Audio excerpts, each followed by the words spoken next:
now. Listen up. 3, 2, 1. It's showtime.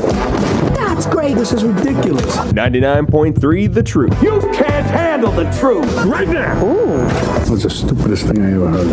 Let's do it. Hit it. It's time for Mac's World. And here we go. Everybody, let's get it started. Let's get it started in here. Call Mac 244-0077 or text 809-0993. It's showtime, everybody. Showtime. Exclusively on 99.3 The Truth. Hey, welcome to Mac's World Live. It's December 30th in the year of our Lord, 2016. And 2016 is almost in the can.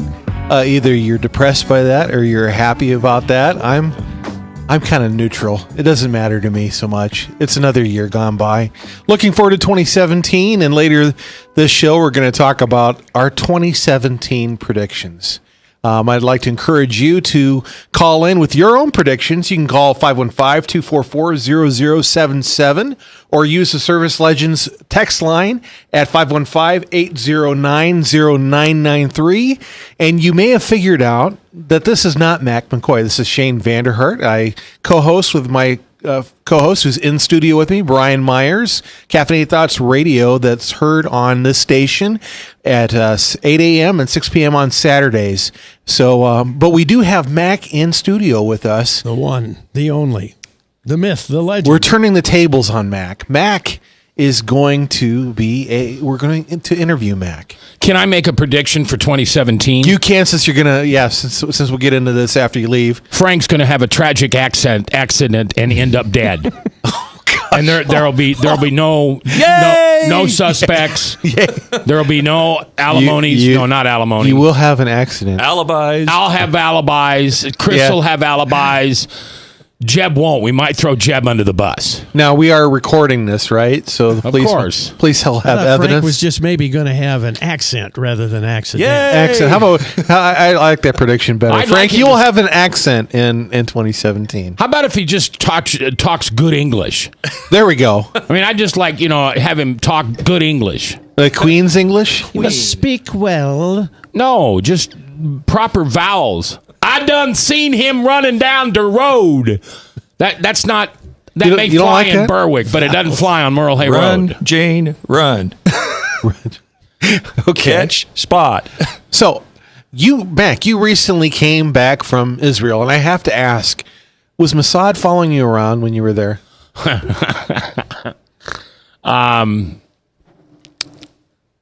Notice the silence, folks. Mossad apparently was following around. Very carefully before he responds. Well, now this is no joke. This is why I don't know how to answer this. But okay. I had to be cleared through Israeli defense. Sure. Because I'm visiting. I'm an American. I'm a Christian, and I'm broadcasting live from there. Okay. So they had somebody taking care of us. So So how'd you first of all, how'd you set up? What prompted you to want to do this? First of all, the trip, and then who did you go through? Did you just arrange this yourself, or it was totally a God thing? There's a guy by the name of Pastor Stephen Corey. I think you probably know of him. He speaks at the Family Leader stuff. He was in town, June or July, and so I interviewed him a couple days beforehand on the radio. And he's a Arab born. Educated in America and is an ordained Baptist priest. Priest. What we don't have priests in the Baptist minister. Are you a Baptist? I'm Southern Baptist. Yeah. Oh, okay. I'll try to hold off on my Southern Baptist jokes. No, please. You don't need to hold back. I want to hear more about this Baptist priest. That's a new one. So this Baptist pastor, and so he said on the air, "Have you ever been to Israel?" And I said, "No." I said, "That's probably the one trip on my bucket list." Yeah. But beyond that, I don't travel. And he said, "Well, you're welcome." And I said something about I don't like to stay on this side of the red ropes. Okay. I like to wander. Right. Which I did a lot. drove my guide, Sam, just crazy. Because there's 5 of us. And he's got 4 of them. He's got like those long leashes you put on your little kids at the mall. Yeah. And he always knows where Bob and Aunt Queen Betty and Craig and the butler were. And then where's Mac? And if it wasn't for cell phones, I think I probably would have driven him crazy. because I'd wander off. I ended up in a priest's residence at the church at the Garden of Gethsemane. Okay. Door was unlocked. Why not? I knocked. Nobody answered. Hello, is anybody in there? So, what was the question again? Must be okay. Oh, just basically how so anyway, when we got off the air that day, he called me on my cell phone, or I'm sorry, I called him and I said, "Were you serious about being able to come?" And he said, "Absolutely." Yeah. And so he arranged everything. Cool. I didn't even arrange the interviews. He arranged everything, got the studio taken care of, took care of our hotels. I mean, we paid for it all, but well, sure. He was awesome. Well, I mean that's a huge help though, because big time. unless you're familiar and you've been there before, you don't know you don't know what you need to know in order to have a good trip. You need somebody like that. Well, and I know that there were two kinds of guides that Pastor Corey could have hired for us. There's the one that can handle a bus load of 150 people. Right. And then there's Sam. Okay. And there was Rufus. And these guys know where the good stuff is. Cool. They know where the bodies are buried. Wait. Literally? Sam and Rufus? Rufus. Yeah, actually, his name was Ramsey, but I didn't hear Ramsey the first time. I heard Rufus. So I kept calling him Rufus. I should have known. Yeah. And see, Rufus is Palestinian, and he couldn't go with us into Jerusalem. That's why we had Sam. Oh, gotcha. Sam would take us into Jerusalem and over to the Jericho and all that, and then Rufus would take us within Bethlehem. Cool. So it was awesome. The trip on a spiritual basis and seeing the sights that I wanted to see. What's your highest scale, Brian? 10, 11, 100 million? Just take it a notch up. Okay. My experience of being in Bethlehem for a week was not good. Okay. Not good. Why is that? Bethlehem is a ghetto. It is Palestinian. Sure. Israel has built all these walls. In fact, we walked out of our hotel room, and I could have spit on the wall. I mean, it was 15 yards. And Bethlehem is actually in the West Bank, correct? Correct. Okay. And the Israelis have made it so difficult. Now, wait a minute. I don't want to take sides here. There are a lot of checkpoints. Right. There are a lot of settlements. This community that they're building in the last 16 years over there is a planned community, and it's planned to lock in the Palestinians. Okay, lock them in. Interesting. So, which community are you talking about? Bethlehem is called Palestine. Yeah. If you're a Christian, you call it Bethlehem. Right. If you're a Palestinian or a Muslim, you call it Palestine. Okay. But it's the same place. And I didn't know that until I got there. I mean, I was... Sure. I'm just looking for the baby Jesus and where they hung him on the cross. I mean, that's all I was there for. Right. And I got so much more. Okay. And being over there that week with Trump doing his thing with the UN Security Council and then Obama coming back, wow. Okay, yeah. Wow. I definitely want to get into that in just a minute, Mac. But one of the things I wanted to ask you about, you touched on this a little bit. What were the cities like? And maybe you have to differentiate where these cities were. But what were they like? Did you run into a combination of very old construction and very new construction? Bethany, Jericho, Jerusalem, and Bethlehem were the only four cities that I was in. Okay. Bethany and Bethlehem are in Palestine, and they are horrible. I mean, I'm so glad I did not accompany if I had had a lady with me, I don't think we ever would have gone out after dark. It was not unusual for an Israeli armed soldier to walk up and say, "Papers, please." And even me, learned to keep my mouth shut. Right. You know, because I just what do you want my papers for? Get out of my... And I mean, you take out your passport and your visas, and they ask where you're staying, and you'd show them the room key that had the little sign on it. And we never, you know what never means? We never got hassled beyond just papers, thank you. So. And did you see that in both? No, just in Palestine. Okay, so when just you were in Bethany and just in Bethlehem. When you were in Israel proper, that didn't happen. Oh, no. Okay. Let me tell you something. You leave the checkpoint north of Bethlehem, Palestine, whatever you want to call it, and you go about 2 blocks, and you're in Los Angeles. It's beautiful. It's clean. There's a 6-lane interstate like 235 that goes all the way up to Tel Aviv. What goes through Jerusalem? Right. Houses are beautiful. But by the way, all the houses that's look not the part same. of the Los Angeles that I'm familiar with, but But you know what I meant. Sunny. Well, I always thought when I go to L.A., I don't go to the bad parts of L.A., or you go to Palm Springs or something like that, and it's so pristine and everything's taken care of, and there's plenty of lanes to do everything you want to do, and you drive by and you see these brand new settlements. And over in Israel, now I'm in Israel. Now I'm in a state, not a city. Right. In Israel, you are required to use what they call Jerusalem stone to build your house. And so every house looks exactly the same. fascinating. If you go to any look on the Google and look at a picture of Bethlehem, you probably won't see anything other than this Jerusalem stone and these homes, and they have water tanks on the roof because water's very scarce. It's like topsoil for islands. Right. Sure. It's very scarce. And see, the Palestinians have to buy their water and their electricity from the Israelis. That didn't go over very well. I'm sure not.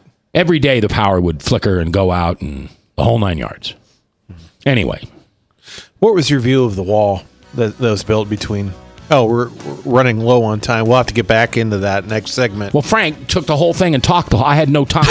No doubt. Frank, you need to not talk so much, man. Okay. Hey, this is Don't Max encourage World him. Live. You're listening on 99.3 FM The Truth. We'll be back in a moment. Stay tuned.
Credit cards are like grandkids. They love you, sometimes get out of control, and it's fun to get a new one. Who can stop them from piling on? Hi, I'm Tom Coates with Consumer Credit of Des Moines. At the end of the day, you can return the grandkids, but you're stuck paying off bad credit card debt. We'll help you put the fun back into using credit cards responsibly. Right, kids? Yeah! If you need help getting credit cards off your back, call Consumer Credit of Des Moines. Hi, my name is David Burrier, your Hope Coach. I host a live weekly talk show called I've Been There every Thursday afternoon at 5:30, right here on webcast1live.com, and on my weekly radio program Saturday mornings at 10 on Truth Network 99.3 FM. I interview common everyday people who have survived incredible life challenges and who testify to God's faithfulness in the midst of their storms. So join me as we bring a message of hope and encouragement. Everybody needs hope. I know, because I've been there. Hey everybody, I brought Northern Lights Pizza! And it's got Graziano sausage!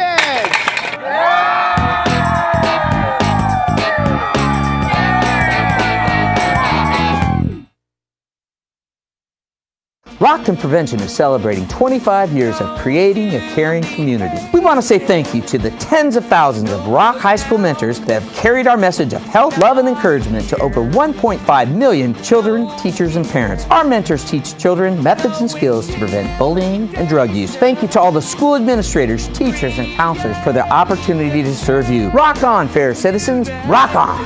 This is Pat McManus for Rock and Prevention, the Richard O. Jacobson Foundation, and this station. From the RE/MAX Real Estate Concept Studios, this is Webcast One Live. From the RE/MAX Real Estate Concept Studios, this is Webcast One Live. It's hard to keep believing when it passes you by and by. I know your heart been broke again. Who is this? Yeah, I was going to ask the same thing. I'm gone 2 weeks, and now we're playing Young Kids music. Toby Mac. What is it? Toby Mac. Oh, okay. Oh, that's all right. I've not heard that particular song, but I haven't either. of course I'm guest hosting, so we got to have the hip and You can have whatever you want. bumper music. Mac and I both want something from the Doobie Brothers about 1971. That's what Mac and I want. How about what's the one where Jesus is all right with Jesus is all just all right with me? We can play a DC Talks remake of that. How about that? Is that a hip hop thing? Yeah. No. I don't care. We're not. Mac and I are not interested in that. Two things I didn't have over in Bethlehem that I really wanted. Me. We know you miss Frank. Just admit it, Mac. Oh boy. One was there was no music. There was no music. There were no. They have radio stations, but they're all doing something different. And then I had one English-speaking channel in my hotel, and guess what it was?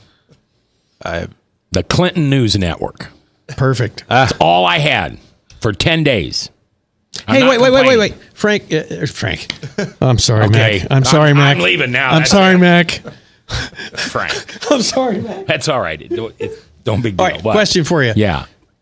What about afternoon prayers? Did they do the... Yeah.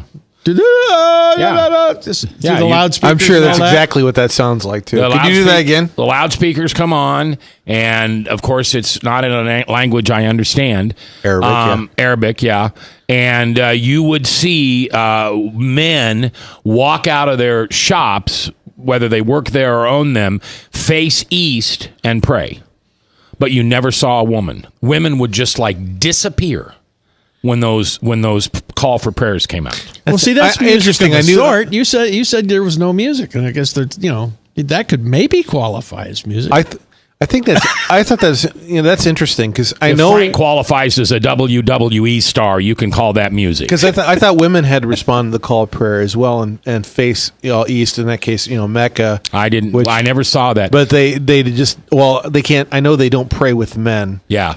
So they must go somewhere else. Yeah. Okay. When we were on the flight over, the sun came up, and we were 2 hours out of Tel Aviv, and we had probably a third of the passengers on the plane were Hasidic Jews, and very interesting people. Yeah. And all of a sudden, every one of them stood up and started to face east. And I'm wondering if the pilot's up in the cockpit going, "Gosh darn it, I gotta level this thing out and try to keep it straight." Interesting. That was a joke. Yeah. Fell on deaf ears. Not even Frank laughed. Yeah. Well. Did he? Hey, Frank. What are the numbers you want people need to call? Text? If you would like to call and join this party, you can do so at 515-244-0077. And if you want to text in, call 515-809-0993. Actually, you message, not text. Yeah, you don't call Frank. You message. If you want to text. That's that stupid broken English I'm talking about. And that is sponsored by First Bail Bondsman and Dan wants to remind you not to text and drive. Yeah. So First call bail bonds. So text this, but just pull over. I think we need to have a special plea for everyone in the audience who is completely warped. You are the folks we want to hear from. Definitely. Well, that's like the average Max World Life listener, isn't it? Join the party. So, basically, what did you learn when you were there as far as the different perspectives on Israeli-Palestinian tension, conflict? Because you listen to mainstream media and you get one perspective, and then conservatives have another perspective, and a lot of among evangelicals have a particular perspective on Israel. And I remember when I was in college, I read a book by Father Elijah Shakor, who was a Palestinian Christian, called Blood Brothers, which was interesting and gave a different perspective. So I'm just kind of curious. Well, we had in Pastor Corey's church, those are all 95% of them are Palestinian Christians, Arab Christians. When I found somebody who could talk English and have a conversation with me, and it's not their fault. I should have learned their language. I'm on their turf. I just didn't want to do that. Then I would have good conversations. And Shane, you know me. I get right to the point. I mean, I don't, gee, how's the weather? When are they going to fix the road? No, it was tough talk. One of the things that interesting happened to me, I told you guys before the show started that one of my prayers on this trip, because this trip was so out of my comfort zone. I mean, in every way, shape, and form. But I prayed that God would give me interesting people to sit by, and he did. Amazing people. And on the way home, I sat next to a young lady, retired American military. However, she's Palestinian by birth. And she's, for her college degree, her finals or whatever, she's doing a documentary on the plight of the Palestinians. And what I learned talking to her for 10 hours is just incredible. I'm not saying I agree with her. Right. But you get a different perspective on what's going on over there. Because if Israel didn't have America, Palestine and Israel would be evenly yoked. But because we pour so much money into Israel, I mean, there's a 27-mile, 6-lane highway from the top of Bethlehem to Tel Aviv, and it's called the American Highway. On a sign, did I read that? No, but we paid for it. I mean, we paid for the whole thing. So Tel Aviv and Bethlehem could be connected. I was going to ask you, Mac, along those lines of this conversation you have with this lady. By the way, she's going to be on the show a couple times, probably one next week. Oh, great. Because it's just amazing, the passion that she has. What I wanted to know was, generalize for a moment and tell us what the people were like. When you had a conversation with somebody in Bethlehem or you had a conversation with somebody in Jerusalem, were they engaging and enjoyed conversation with an American, or were they like, yeah, it's an American tourist, get him out of here? Yeah, more of the second. Some of the shopkeepers would have a conversation, but I think that's just because they wanted money. Right. We didn't take cabs. We didn't take public transit. We were never alone. The only thing we did almost every day is we walked about 6 blocks over and 6 blocks back to this American-friendly little restaurant, coffee shop called Davino's, I think it was. And the first day we were there, our waiter had a cross on. And so Queen Betty said, "What does that mean to you?" And he really explained the gospel well. And so every day when we'd go over there, when he was there, he'd introduce me to somebody to talk to, a Palestinian or an Israeli or somebody like that. And one of the most interesting conversations was with 3 Palestinian Muslim women, had their whole scarf on and all that. And I asked them, I said, "Are you slaves to your husbands?" Whoa. Yeah. That went over well. And I said, let people know what you're really thinking and want to know. I said, don't hold back. I said, "Are you in love with your husbands? Or are you just married to them?" And 2 of them said, "Yes, I love them very much." And the third one goes, "Well, it is marriage." You could probably hear that from some Americans though. Yeah. So I wish I could have talked to more people. Right. There was a language barrier. I suppose if I had taken an interpreter with me, I could have had more conversation, because I was just curious. I was always curious about what was going on over there. Well, did you see a lot of other Americans over there? No. Really? Okay. I would like to tell you I saw none. 0. Okay. Interesting. We stayed at a Muslim-owned hotel, and there were a group from Norway. There was a group from Russia. There was a group from Nigeria. But I didn't see any other Americans. Not at all. It's not a place that Americans should go. And I was under the impression that there was quite a few American Jews that went to Israel. They lived there, yeah, and lived there. Yeah, and I thought there might be a fairly hefty population there that you might have interacted with as well. There is, and I did, but that was at a special event. I had an opportunity to spend some time with Bibi I always say it wrong. Netanyahu. Whatever he said. And there were about 50 people at this gathering, and they were all English-speaking Jews. So most of which were originally and Prime from Minister America. Netanyahu speaks fluent English as well. Yeah, that guy. Yeah, I mean, he's clearly spent a lot of years in the United States, West yeah. and in the United States. Yeah. So, so the political thing and how it's run over there, I know things I don't want to know. You know, sitting with that young lady on that plane for 10 hours. She didn't stop talking, and I didn't stop asking questions. So it worked out real well. Okay. And I just have a whole side from the Palestinian view that I've never had before. So what are some things you didn't want to know? I didn't want to know that women are really treated as badly as they say they are. I didn't want to know that we were, as Americans, we were helping Israel literally suffocate the Palestinians. Now, I understand why. Because they keep throwing bombs at us. Right. I understand why. Because they don't have... One of the things that Mr. Netanyahu. Thank you. Said to me was that I would love to negotiate for peace with Palestine.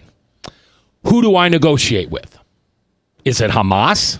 Right. Is it ISIS? Is it? I mean, nobody. No. Yeah. As soon as somebody Hezbollah, he said, "There's nobody to negotiate with." That's true. But they have to buy their water, their electricity from Israel. I mean, Israel's got them clamped down. Yeah. And from a human rights standpoint, even though I'm a fairly conservative guy, that bothers me. My liberal side, that bothers me that we are suffocating them. I don't know what other word to use. Yeah, if you listen to Caffeinated Thoughts Radio tomorrow at 8 a.m. and then 6 p.m., we in our first segment we're talking about the UN resolution that passed out of the Security Council and had William Jacobson, legal insurrection, who I believe is Jewish, talk about that issue and from his perspective on. He'll give you a historical legal view of the situation. of the declaration and what the resolution actually does. I'm sorry? Is he on the phone? Yeah, he was on the phone. So that'll be tomorrow. You can listen to that. So, but it's interesting. There's always two sides, and again, as evangelicals, we tend to favor obviously Israel, and I think we do need to maintain a good relationship with Israel. But I think it's healthy for us to talk to Palestinian Christians, and again, I want to encourage everyone to pick up Blood Brothers. I think it's still in print by Father Elijah Shakur. It gives you a different perspective. It might make you uncomfortable. And I'm not saying you got to believe everything he says. No, but I think you used the term. I was uncomfortable. Yeah, but I think you need to consider there's another perspective. And we need to consider, too, that perhaps when the Jewish state was created, that Palestinians that live there side by side with Jews and Christians, they got along for the most part. Yeah. So what could have been done differently? And it's interesting conversation. Something I think that needs to be addressed. That for there to be really lasting peace. Yeah. I want to tell you about the Jesus stuff when we come back. Okay, sounds good. This is Max World Live. Stay tuned. We'll be back in a moment.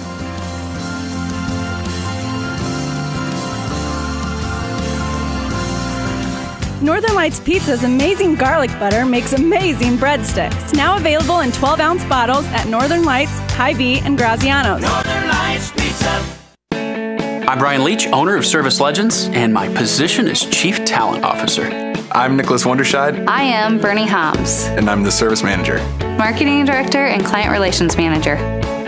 Everything that we do is about ensuring that we exceed your expectations. Our clients are important to us. 100% satisfaction. We're not just focused on heating and cooling. That's the easiest part of our job, actually, is fixing furnaces and air conditioners. Everyone that we come in touch with, we want to improve lives. Bottom line is, we've got our installation guarantees, 25% energy savings guarantee, comfort guarantee, temperature selection guarantee, property protection guarantee. 100% satisfaction guaranteed.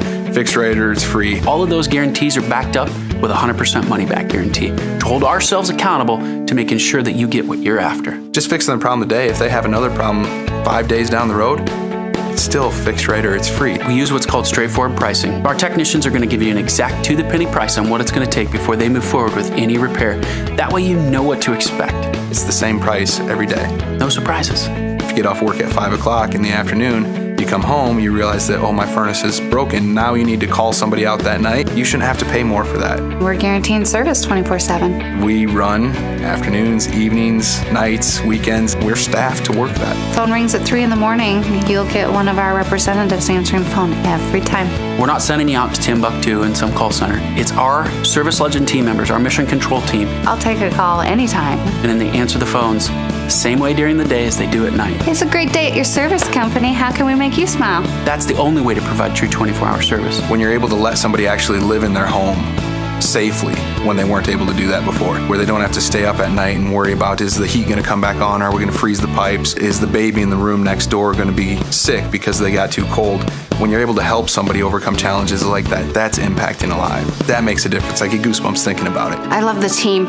I love the people that I work with. We have fun, but we work hard. I call them my ambassadors of legendary service. If you could just envision what that is, that's who we're sending to your home. They literally will call in, pick up the phone and call and say, hey, I want to talk to your manager. And I get on the phone, they're like, that technician that was at my house was the greatest technician ever. That's cool to me. We want to brighten people's days. Every person that we have going into the house has gone through an extensive background check. Drug testing, we have a very thorough interview process that 1 out of 140 people make it through. If we promise you something, that's what you're going to get, no matter what.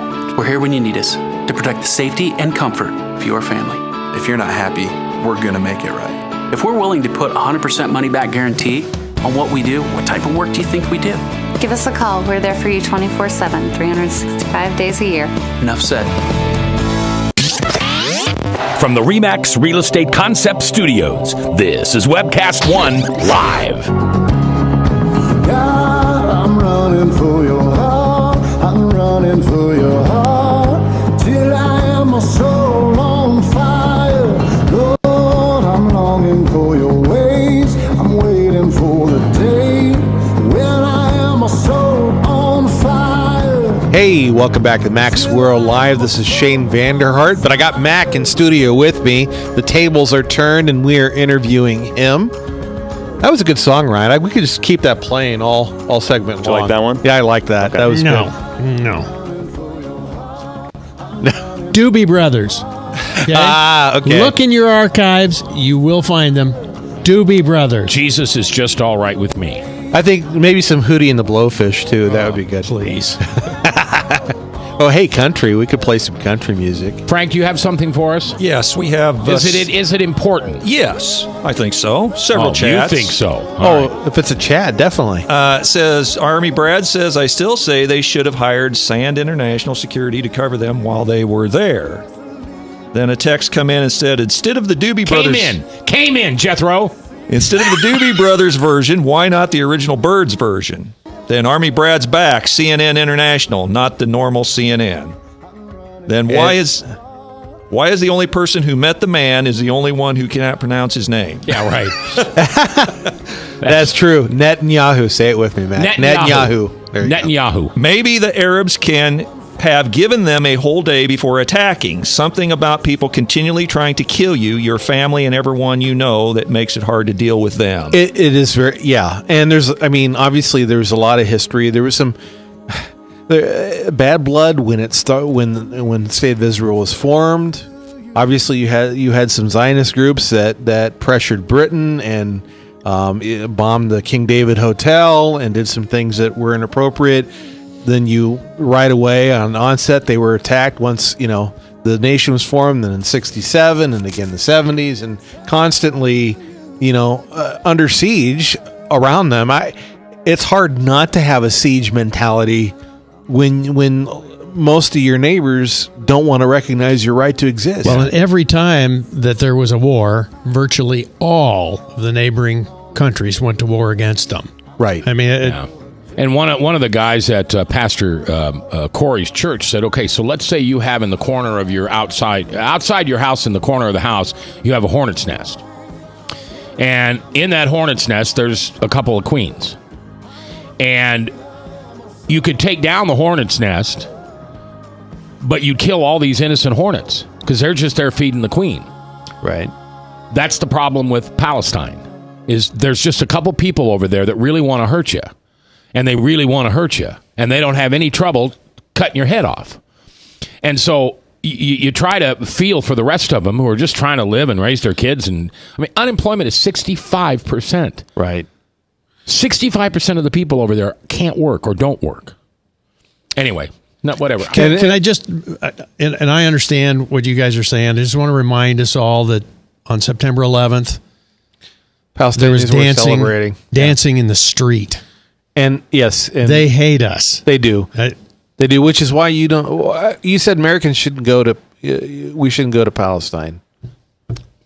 I was uncomfortable. I mean, I'm kind of a scaredy cat anyway, so you got to measure that up. I'm not a tough guy, right? But for instance, I wear a cross, and it has a crucifix on one side and just a regular Lutheran cross on the other side. Okay. And I guess it's a Jesus cross, not a Lutheran cross. And I wore that outside of my clothes to make sure that people knew I was a Christian. It raised some eyebrows. It raised some question. In fact, when I went through Israeli checkpoint, when I went through an Israeli checkpoint to get to the Wailing Wall, I was told nicely, but I was told, put that cross back under your shirt. Yeah, well, Israel's not had the best track record when it comes to indigenous Christians living within their borders. Yeah. And a lot of people don't realize that. Was the issue there one of your own personal security? In other words, look, buddy, it'd be best if you put that away. No, he never said that to me. The other guy, the guy who was working the booth, it's not a booth, but the guy that was working that. And can we segue to Jesus for just a second? No. Yes, of course. Well, I just got to tell you how unbelievably blessed we were to be there on the Christmas holidays.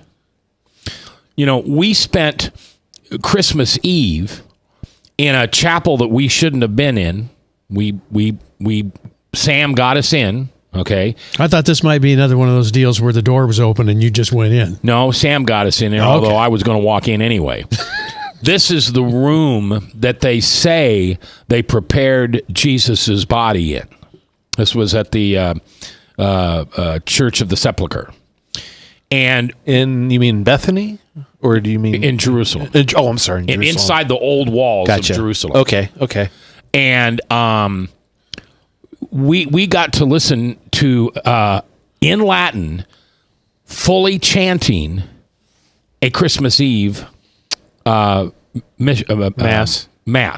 Yeah, with communion and everything. Now, is that a Catholic church or is that Eastern Orthodox? No, what they do in the house of the Sepulchre, the Church of the Sepulchre, it's the same there as it is in the Church of the Nativity. You've got Armenians. Okay. You've got Greek Orthodox. Right. You have Jewish, and then you have Catholic. Okay. Catholic meaning Christian. And so there are small chapels throughout these huge buildings. Okay, so I'm confused. Okay. You got Jews would have chapel within these buildings? No, this is within the walls of Jerusalem, though. Oh, okay. This was at the Church of the what did I say it was?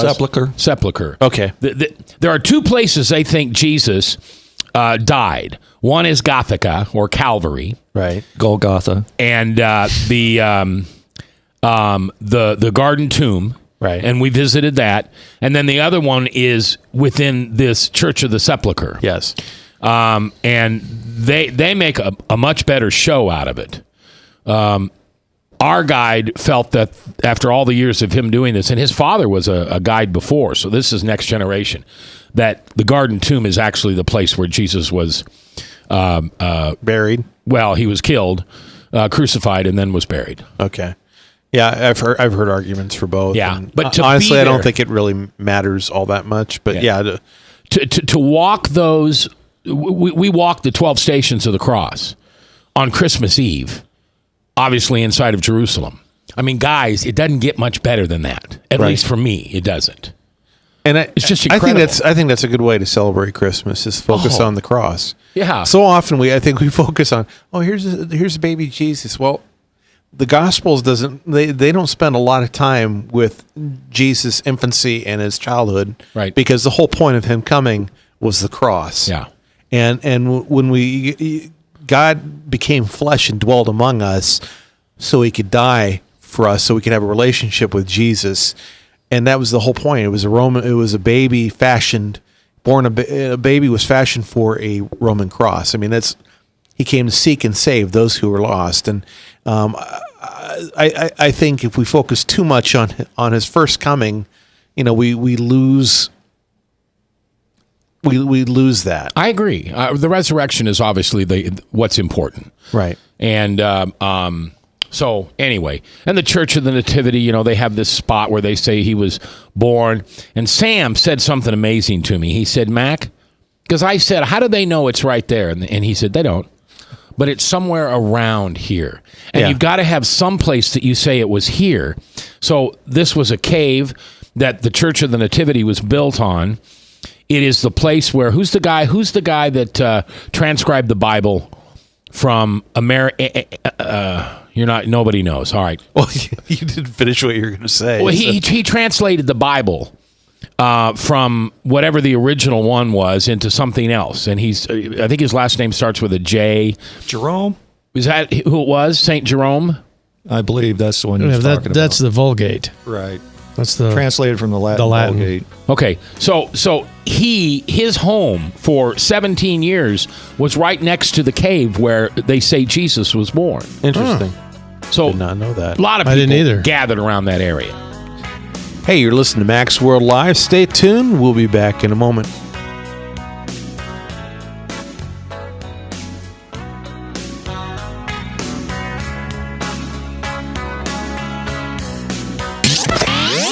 From the RE/MAX Real Estate Concept Studios, this is Webcast One Live. Credit cards are like grandkids. They love you, sometimes get out of control, and it's fun to get a new one. Who can stop them from piling on? Hi, I'm Tom Coates with Consumer Credit of Des Moines. At the end of the day, you can return the grandkids, but you're stuck paying off bad credit card debt. We'll help you put the fun back into using credit cards responsibly. Right, kids? If you need help getting credit cards off your back, call Consumer Credit of Des Moines. Rockton Prevention is celebrating 25 years of creating a caring community. We want to say thank you to the tens of thousands of Rock High School mentors that have carried our message of health, love, and encouragement to over 1.5 million children, teachers, and parents. Our mentors teach children methods and skills to prevent bullying and drug use. Thank you to all the school administrators, teachers, and counselors for their opportunity to serve you. Rock on, fair citizens, rock on! This is Pat McManus for Rockton Prevention, the Richard O. Jacobson Foundation, and this station. Northern Lights Pizza, your home of the tasty crust. Our garlic butter sauce now available in 12-ounce bottles at Northern Lights, Hy-Vee, and Graziano's. Northern Lights Pizza. Hi, my name is David Burrier, your Hope Coach. I host a live weekly talk show called I've Been There every Thursday afternoon at 5:30, right here on webcast1live.com, and on my weekly radio program Saturday mornings at 10 on Truth Network 99.3 FM. I interview common everyday people who have survived incredible life challenges and who testify to God's faithfulness in the midst of their storms. So join me as we bring a message of hope and encouragement. Everybody needs hope. I know, because I've been there. From the RE/MAX Real Estate Concept Studios, this is Webcast One Live. From the RE/MAX Real Estate Concept Studios, this is Webcast One Live. Then like a hero takes the stage when I guess we're not going to get any Doobie Brothers, Brian. This was the last one. He's rebelling, no Doobie Brothers. Hey, welcome back to Max World Live. This is Shane Vanner. I got Brian Myers, got Frank, We got Mac, the tables are turned, and we're interviewing him. He's going to be wrapping up this hour with Mac, and we'll on to other topics. Hey, give us a call. 515-244-0077 or text us at 515-809-0993, which is sponsored by First Call Bail Bonds, who reminds you not to text and drive. So we just happen to have a text. Hopefully they weren't driving.